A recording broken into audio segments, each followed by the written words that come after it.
بسم الله والصلاة والسلام على رسول الله. اللهم صل وسلم وبارك على سيدنا محمد وعلى آله وصحبه وسلم. يوم جديد وروتين جديد وطاقة إيجابية جديد.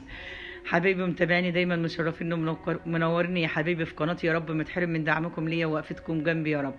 تعال نشوف النهارده الحاجات الجميله الحلوه ده هنعمل ايه. بصوا كل يوم ويوم كده نعمل حاجه حلوه كده في الدفا ده، عشان نقعد كده في تحت البطاطين وناكل حاجات دافيه كده تدفينا وحاجات مسكره وجميله كده. عملنا يا حبيبي حاجات حلوه مع بعض قوي، لو حبيت ترجعوا للقناه عاملين بلح الشام وعاملين فطاير وعاملين حاجات جميله قوي يا حبايبي، شوفوها يا رب تعجبكم يا رب. تعالوا نقول بسم الله ونصلي على الرسول صلى الله عليه وسلم وهنبدا مع بعض الفيديو ده.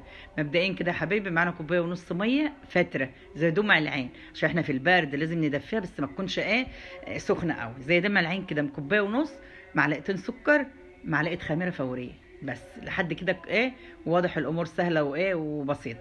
وهنقلبهم كويس بالمضرب او بالمعلقه تقليب كويس خالص، عشان هنختبر الخميره بتاعتنا ونشوف الخميره حلوه، لان الزلابيه دي او لقمه القاضي دي بتحب الخميره تكون ما شاء الله يعني طازه كده وحلوه ولسه فريش كده، عشان هي اهم حاجه تخمير العجينه يا حبايبي. هنغطيها بطبق كده وفوطه ونسيبها على جنب. طيب هنشوف معانا بقى المواد الجافه النهارده كوبايتين دقيق طبعا نخلينهم، معلقتين نشا، معلقه بيكنج باودر صغيره ما كتروش، صغيره خالص بتاع الشاي، وذره الملح ما ننساش يا حبايب. وهنقلب المقادير الجافه مع بعضها، وبعد كده تعالوا بقى نشوف الخميره بتاعتنا ما شاء الله عامله فقاقيع كده، وما شاء الله عامله زي الفقاقيع والرغاوي كده. طيب يبقى كده الخميره بتاعتنا كويسه. هنقلبنا الدقيق كويس بالحاجات اللي احنا حاطينها له الاضافات، وهننزل بقى على السوائل بتاعتنا يا حبايبي ونقلب. بس هنسيب قيمه نص كوبايه دقيق كده عشان نشوف، لان الدقيق مش زي بعضه يا حبايبي. هنشوف درجه الدقيق لامتصاصه للسوائل ممكن تطلع يعني خفيفه، لا مش هتنفع، هنزودها. بس احنا نعمل احتياطاتنا عشان نبقى احنا اللي مسيطرين على الدقيق بتاعنا. معانا يا حبايبي برضو معلقتين زيت اهم، هنبتدي بقى نقلبها بمعلقه سباتيولا او بمضرب او بايدك زي ما انت شايفه، عشان خاطر ديت لازم تتعجن يا حبايبي. لازم العجينه دي بقى لها عرق زي ما انتم شايفين كده وتتمطى معانا زي ما انتم شايفين. والعجينه دي ما شاء الله هي ديت اللي المفروض تبقى العجينه زي اللي ننزلها من المضرب كده بتنزل بتقطع منك كده.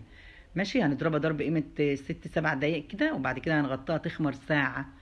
في البرد ده لازم ساعه يا حبايبي، لكن لو في الصيف اقول لكم نص ساعه مش مشكله.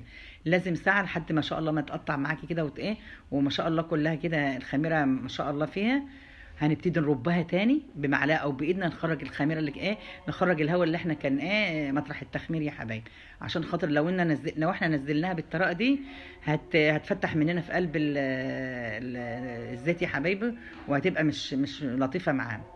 طيب احنا هنحمرها على مرتين، نار عاليه في الاول الزيت يبقى سخن، وبعد كده نبتدي نهدي عشان تستوي. حمرناها خدت لون بسيط كده يعني الشمعت، وبعد كده هنحطها في بوله.